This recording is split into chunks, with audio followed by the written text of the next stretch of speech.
नमस्कार दोस्तों, global TV के इस एपिसोड में आपका स्वागत है, अभिनंदन है। और आजकल जैसा सभी माध्यमों पर सिर्फ और सिर्फ चंद्रयान छाया हुआ है, चंद्रयान-3। और आज ही रात में उसने फाइनल डी ऑर्बिटिंग कंप्लीट की है। उसके लैंडर ने, विक्रम जिसका नाम है, उसने डी ऑर्बिटिंग अपनी दूसरी और आखिरी डी ऑर्बिटिंग पूरी कर दी है। इसके पहले 17 अगस्त को प्रपोल्सन मॉड्यूल से, जो कि एक ऑर्बिटर ही है, प्रपोल्सन मॉड्यूल से लैंडर अलग हुआ सफलतापूर्वक, और उसी लैंडर में रोवर है जिसका नाम है प्रज्ञान। तो ऐसे में उसकी 2 डी ऑर्बिटिंग करके और लोअर ऑर्बिट में डाला गया। और अब उसकी जो मिनिमम दूरी है लैंडर की, वो चांद से सिर्फ 25 किलोमीटर है। यहाँ से अब डिसेंड शुरू किया जाएगा, लैंडिंग का प्रोसेस शुरू किया जाएगा 23 अगस्त को करीब 5:30-6 बजे के आसपास। और मेरे ख्याल से दुनिया भर की निगाहें टिकी होंगी। इस अनूठे मिशन की सफलता की बधाई और शुभकामनाएं आनी शुरू हो जाएंगी, ऐसा मैं मानता हूँ। जो प्रपोल्सन मॉड्यूल है वो जिस ऊंचाई पर अभी है, उसी ऊंचाई से वो चांद के चारों तरफ ऑर्बिटिंग करता रहेगा। और इसका कार्यकाल कोई बिल्कुल ही निश्चित इस तरह से नहीं है, वो उसकी अपनी कार्य क्षमता पर निर्भर करता है। वो महीने भर के लिए भी, 6 महीने के लिए, साल भर के लिए भी कर सकता है, और आने वाले 2-3 सालों तक के लिए भी वो ऑर्बिटिंग करता रह सकता है। और वहाँ से जैसा कहा गया है कि एक्सो प्लैनेट्स की और अर्थ के फ़ोटो भेजेगा। चांद से वो सिर्फ इंटरमीडिएरी मॉड्यूल का काम करेगा, जो लैंडर और रोवर उसको ट्रांसमिट करेंगे डेटा, वो उनको इसरो के बेस स्टेशन पे भेजेगा। अब एक खबर और आ रही है कि जो रशिया का लूना 25 था, उसको भी डी ऑर्बिटिंग करके एक लोअर ऑर्बिट में डालना था, लेकिन दुर्भाग्यपूर्ण तरीके से कुछ, जैसा कि रशियन स्पेस एजेंसी रोसकॉस्मोस कह रही है कि इमरजेंसी सिचुएशन बन गई। इससे ज़्यादा डिटेल वो दे नहीं रहे हैं, और वो कमांड नहीं दिया जा सका जिससे वो डी ऑर्बिटिंग करके लोअर ऑर्बिट में आए, और 21 तारीख को जिसको कि लैंडिंग करनी थी। तो ये अब सिचुएशन ये बन रही है, अगर रूस को समय लगता है उस इमरजेंसी सिचुएशन को ठीक करने में, तो भारत का चंद्रयान-3 ही ये जो है कंपटीशन में, अगर हम कंपटीशन कहें, लेकिन स्पेस रेस में कंपटीशन तो हमेशा रहता है, लेकिन रूस हमारा मित्र रहा है, हमारे गगनयान मिशन में भी वो मदद कर रहा है। लेकिन फिर भी अगर वो लूना 25 की इमरजेंसी सिचुएशन ठीक नहीं होती है, तो चंद्रयान-3 उससे पहले लैंडिंग कर सकता है। और इसके पहले, जैसे आपने सुना होगा, देखा होगा, धरती के चारों तरफ 5 ऑर्बिटिंग करके, चांद के चारों तरफ 5 ऑर्बिटिंग करके जब वो चांद की कक्षा में पहुंचा, और उसके बाद 2 डी ऑर्बिटिंग करके,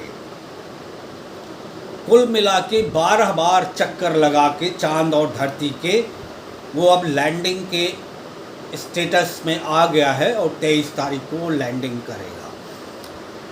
इस बीच मैं आपका ध्यान इस तरफ आकर्षित करना चाहता हूँ कि सोशल मीडिया पे कई सारे फैब्रिकेटेड विजुअल्स चल रहे हैं। अब मुझे ये नहीं लगता कि उन विजुअल्स को फैब्रिकेटेड कहने चाहिए या नहीं कहने चाहिए, क्योंकि वो एनिमेशन भी बनाकर दिखा देते हैं। कई सारे टीवी चैनलों ने उस 5 सेकंड के विजुअल को दिखाया जिसमें वो सेपरेशन दिखाया गया है।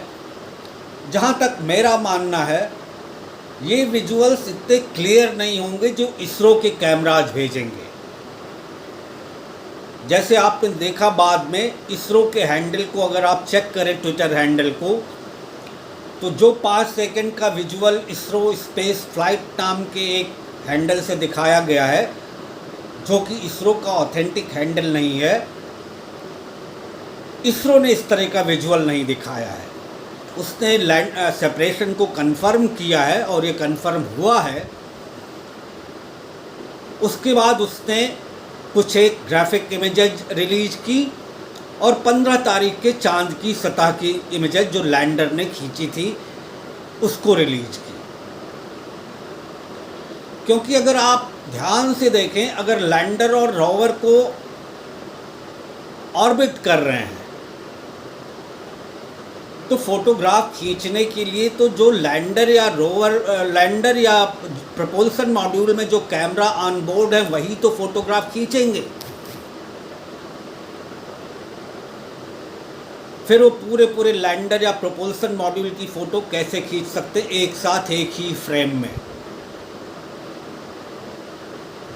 पिछली बार भी जब विजुअल्स आए थे तो वो चूँकि इंफ्रारेड और लेजर कैमराज होते हैं जो ऑन बोर्ड होते हैं, वो सतह से टकरा कर इमेज बनाते हैं, तो उसकी वजह से उसके फ़ोटोग्राफ और विजुअल्स कुछ दूसरी तरह से होते हैं। जब आप लैंडिंग होगी आप खुद देखिएगा, इसरो के हैंडल को फॉलो करेंगे आप तो आपको ऑथेंटिक विजुअल्स वहाँ से मिलेंगे, या इसरो की वेबसाइट चेक करेंगे। क्योंकि आजकल एनिमेशन का ज़माना है, ग्राफिक्स का ज़माना है,